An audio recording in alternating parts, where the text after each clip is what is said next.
Oke guys, welcome back to Daily Charting with Toshi, di mana kita akan daily chart your favorite cryptocurrencies. Oke, dalam 24 jam terakhir, cryptocurrency market meningkat sebesar 2,25%.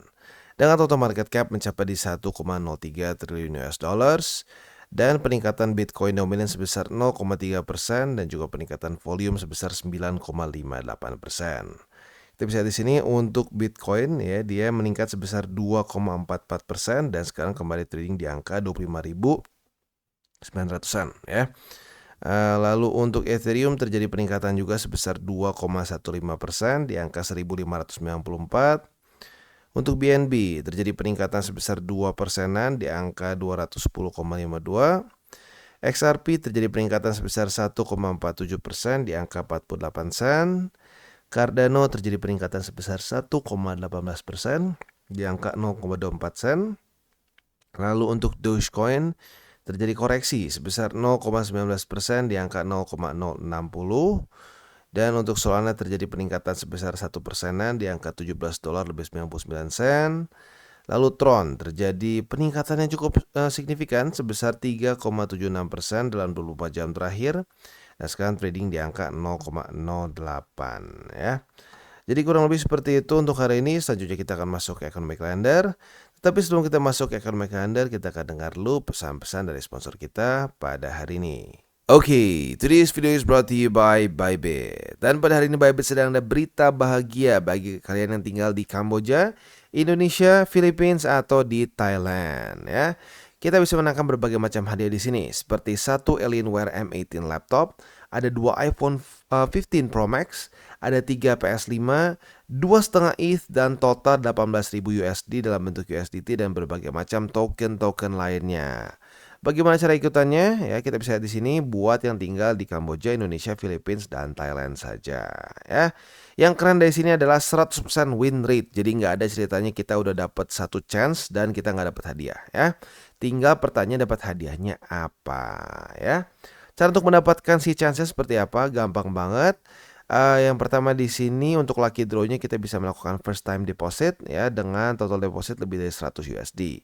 Nah, kita bisa mendapatkan satu chance ya. Setelah itu juga kalau kalian melakukan trading futures dengan bot trading lebih dari 300.000 USD, kalian mendapatkan satu chance lagi. Trading derivatif lebih dari 800.000 USD secara volumenya bisa mendapatkan dua chance. Lalu derivatif trading lebih dari 5 juta USD mendapatkan dua chance. Dan dengan volume 15 juta bisa mendapatkan 3 chance. Dan yang terakhir untuk mendapatkan 6 chance, kalian bisa mendapatkan dengan cara derivatif trading dengan volume sebesar 50 juta US ya. Nah, mungkin yang paling gampang yang ini dulu deh ya. Buat lo yang belum punya akun di Bybit, boleh pertimbangkan untuk melakukan first time deposit ya dengan total deposit lebih dari 100 USD. Dan buat lo yang belum punya bisa klik di link referral kita di bawah ya. Rulesnya ya sekali lagi untuk Kamboja, Indonesia, Philippines, dan Thailand dan sudah menyelesaikan KYC level 1 atau 2. As easy as that ya. Oke, jadi kurang lebih seperti itu. Buat lo yang tertarik pengen punya iPhone 15 Pro Max, PS5, Alienware M18 dan seterusnya bisa ikutan event ini. Oke, dan selanjutnya kita masuk ke Economic Calendar. Untuk hari ini, hari Rabu tanggal 13 September, kita bisa lihat di sini ya, dari US akan keluar beberapa data penting. Yang pertama adalah Core CPI dan CPI. Ini akan keluar nanti jam setengah 8 malam.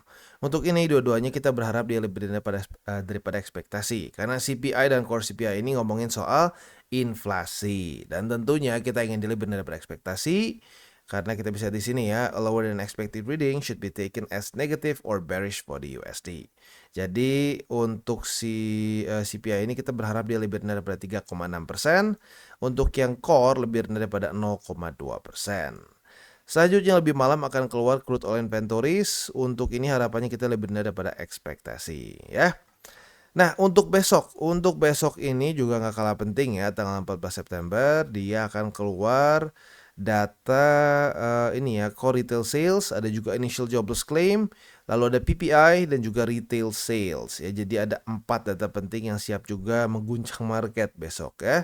Dari kemarin-kemarin udah santai, sekarang langsung ditumpuk semua data-data penting ya. Oke, nah selanjutnya kita akan geser ke news. Ini news datang dari US ya, di mana Standard Chartered baru saja memiliki atau melaunch lebih tepatnya, melaunch suatu crypto firm bernama Zodia di Singapura. Jadi Zodia Custody ini adalah subsidiary dari Standard Chartered dan dia expand presence-nya ke Singapura untuk first time di sini ya. Nah, development ini membuat Zodia menjadi the first entity yang dimiliki dan bisa dibilang ya dimiliki oleh Standard Chartered untuk memprovide crypto custody ya. Jadi spesifik untuk crypto custody di financial institutions di Singapura ya. Nah, jadi intinya apa sih? Intinya ya kita lihat bahwa perbankan-perbankan mulai banyak yang mau ya masuk ke dalam dunia kripto. Jadi lagi-lagi kalau gua pribadi sih ngelihat ya sentimennya seperti apa. Berarti mereka nggak akan asal kan ya. Berarti mereka melihat ada potensi di dunia kripto ya. Nah, selanjutnya kita akan geser ke ini ya, analis dari Twitter ngomongin soal trendline ya. Nah, biasanya trendline gue nggak terlalu suka pakai karena seringkali orang tuh bikinnya ngasal ya. Dia, yang penting ada 1-2 poin langsung, pokoknya akan pump di sini. Nah, kalau kita lihat di sini trendline-nya, terutama supportnya sudah 1, 2, 3, 4 dan kemungkinan ini akan jadi kelima kali menjadi satu daerah support yang cukup bagus untuk Bitcoin karena berkali-kali berhasil mantul di situ ya. Nah, untuk all time high dia baru kena 2 kali ya. Nah, jadi kalau gua pribadi ngelihat ada potensi nih bisa kembali menjadi suatu support yang lumayan bagus. Dan di waktu bersamaan kalau kita di sini angkanya 21.500 sampai 22.000 memang ada juga support struktur di daerah situ ya. Jadi ya confluence juga ya. Nah, pertanyaannya kapan ya? Nah, kemungkinan mendekati ya sekarang ini tanggal 13-an karena kalau kita tahu FTX ini akan tanggal 13 di approve atau enggak nih untuk dia bisa menjual 200 juta USD worth of crypto ya. Nah, kalau sampai itu di approve, nah ada kemungkinan ya kalau kita sih mungkin di Indonesia kerasan tanggal 14 nanti ya, di US keluarnya tanggal 13, di kita ya efektifnya baru kerasa 14 ya.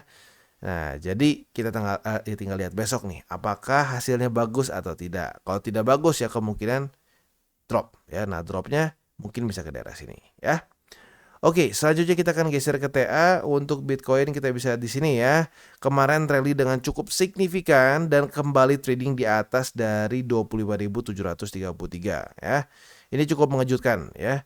Nah, ada beberapa yang bilang ini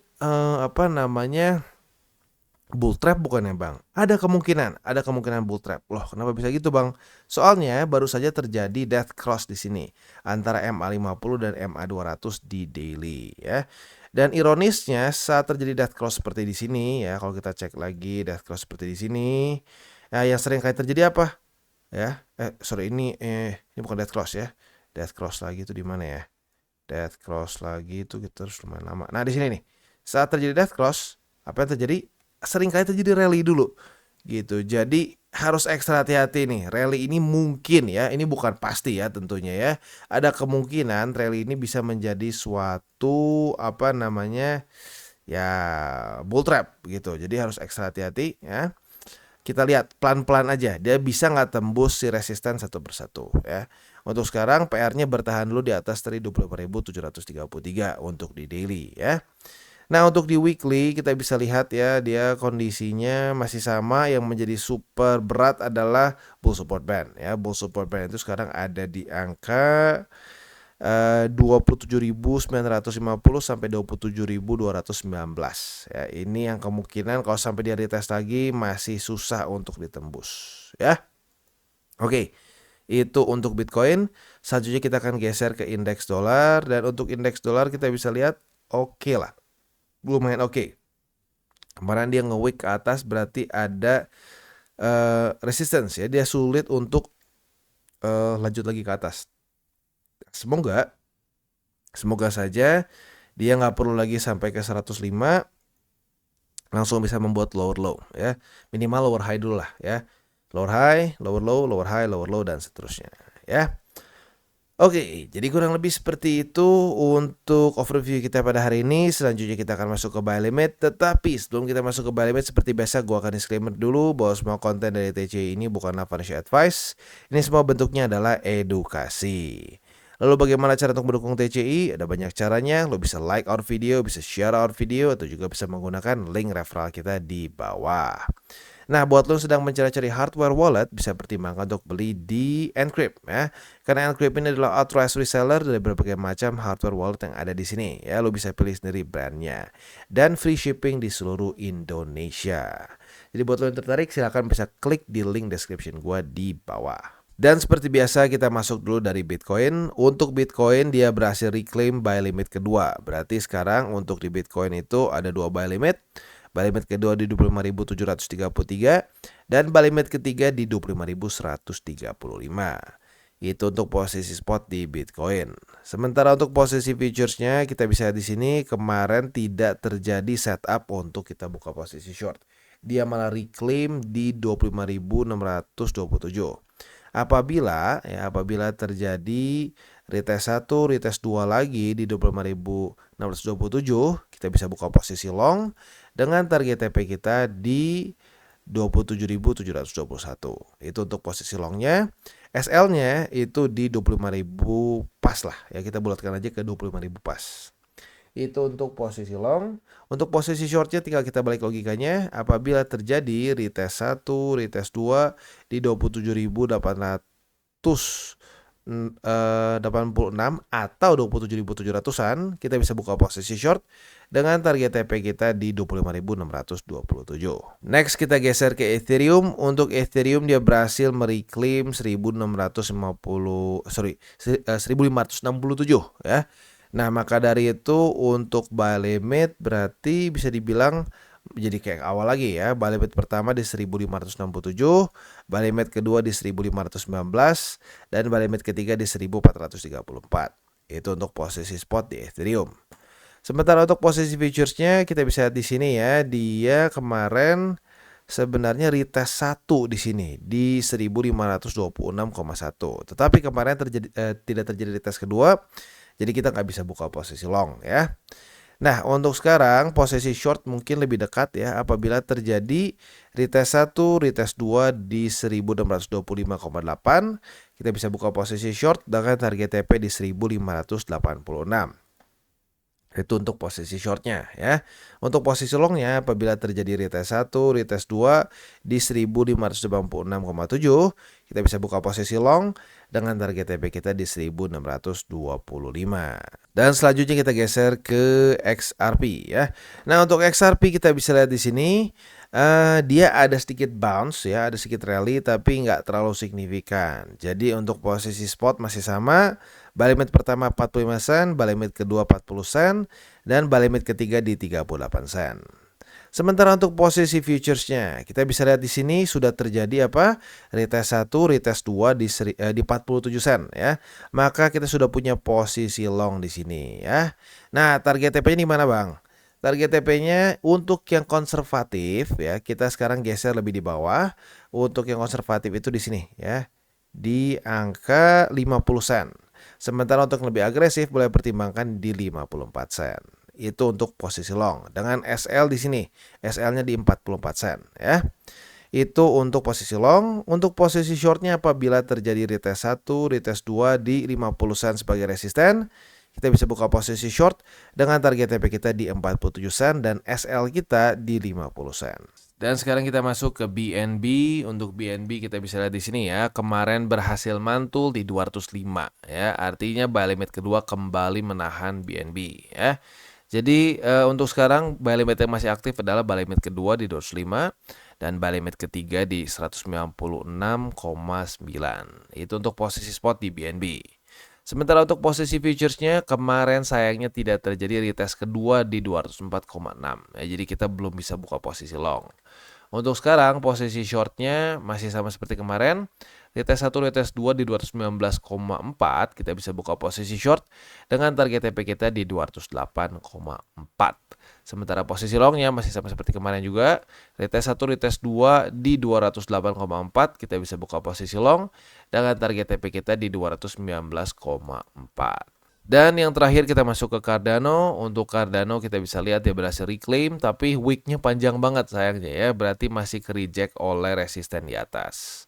Nah, Untuk posisi spotnya artinya buy limit ketiga kembali aktif di 24 sen ya. Itu untuk posisi spot di Cardano. Untuk posisi futuresnya kita bisa lihat di sini ya, dia ya belum bisa kita buka posisi long karena kemarin ya udah reclaim sih, tapi masih belum sebagai support. Jadi apabila terjadi retest 1, retest 2 di 24 sen sebagai support, kita bisa buka posisi long. Target TP-nya di mana? Target TP-nya adalah di 25 sen. Sementara untuk posisi shortnya otomatis tinggal kita balik logikanya. Retest 1, retest 2 di 25 sen sebagai resisten, kita bisa buka posisi short dengan target TP kita di 24 sen ya. Jadi kurang lebih seperti itu setup untuk di Cardano dan juga ending dari CWT kita pada hari ini. Sekali lagi gue ingatkan, pada hari ini ada beberapa data yang penting ya. Dan mulai dari jam setengah 8 malam ya. Jadi hati-hati buat lo yang punya posisi futures. Buat yang konservatif, kalau belum kena target TP juga mungkin boleh pertimbangkan untuk TP manual ya. Oke guys, jadi itu adalah akhir dari segmen DCWT kita pada hari ini. Dan jangan lupa bagi kalian yang merasakan manfaat dari segmen ini, jangan lupa untuk share ke teman-teman kalian. Dan apabila lu pengen mensupport channel kita, ya TCI, jangan lupa untuk menggunakan link referral kita di bawah. Nggak wajib ya, tetapi apabila lu menggunakan link referral kita di bawah, ada macam-macam ya, dari Bybit, Huobi, Maxi, toko kripto, dan banyak lagi ya. Ya, walaupun nggak wajib, tapi kalau menggunakan link referral kita, lu secara langsung membantu perkembangan dari TCI. Dan satu lagi, jangan lupa juga untuk join Telegram group kita, di mana kita bisa ngobrol-ngobrol santai mengenai dunia cryptocurrency secara dua arah. So, jangan lupa untuk like, subscribe, klik the bell icon, and see you on the next video.